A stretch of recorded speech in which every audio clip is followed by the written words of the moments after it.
going on, the Shot of the Dead. Just thought I'd kick you a little video. You might have just saw my buddy's video 2C2 on his new Smith & Wesson 22. So I thought I would do a little video on my Ruger 22 long rifle pistol. That's my little bullpup target pistol. This is a 22-45. Unlike the other Mark IIs, this has an angular to the grip and to the mag, where it goes in at more of an angle. And if you notice on the mag, it has this weird bevel to it.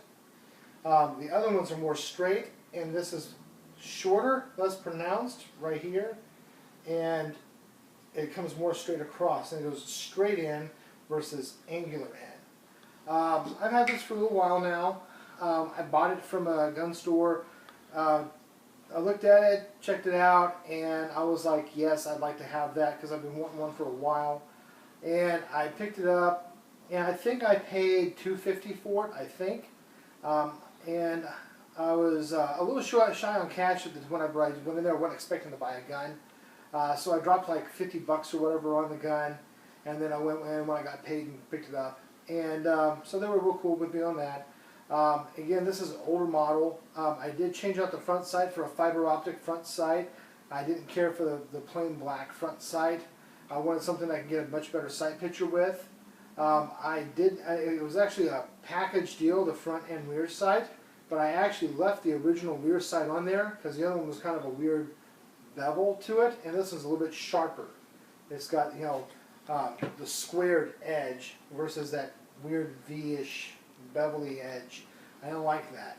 I like that square edge better. And it has all and the blade moves back and forth. It has the screw on top, so it's easy to sight in. Got it sighted in, this thing will just drive nails all day long.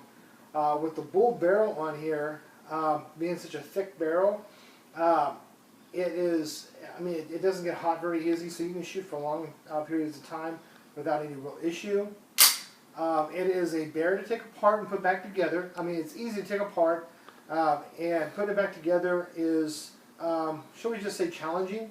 It's a little frustrating. There's a little piece in here that flops back and forth, and if you don't get that piece in just the right spot, then it makes your trigger inert. Your trigger will not fire.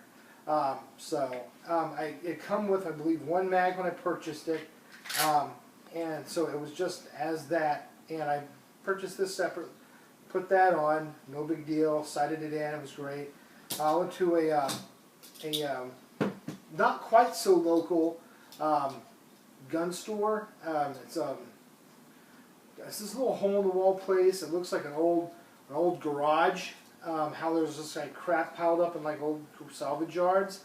Well, this is a gun salvage yard, and I'm like, hey, do you have a slide for this? And he was like, I think so, hold on. And he goes back there and like jumps in and starts rummaging through boxes and goes, yeah, here we go. And he like knows where everything is at. Nothing's labeled.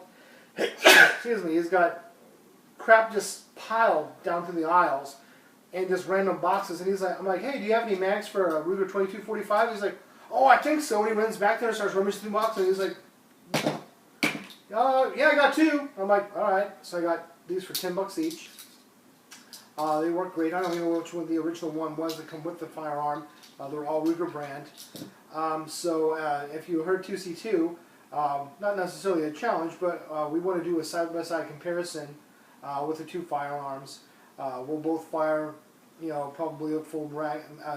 Each one of our firearms has 10-round mags, so we'll probably both fire 10 rounds through one, 10 rounds through the other, and then switch off to the other person, fire 10 rounds through one, 10 rounds through the other, so we're both shooting a full mag through it to get an idea and to show you what the pattern is and all that, and to kind of see what the comparison is. I'm kind of curious how the Smith & Wesson holds up to an old school design. It's pretty tried and true, but you know what? I mean, new tech is new tech, so I'm always interested in finding out more. As always, please stay on topic. If you have any questions, please feel free to give me a shout and ask. And as always, you know, subscribe. One of the main things is please keep it on topic and keep it simple. Thanks.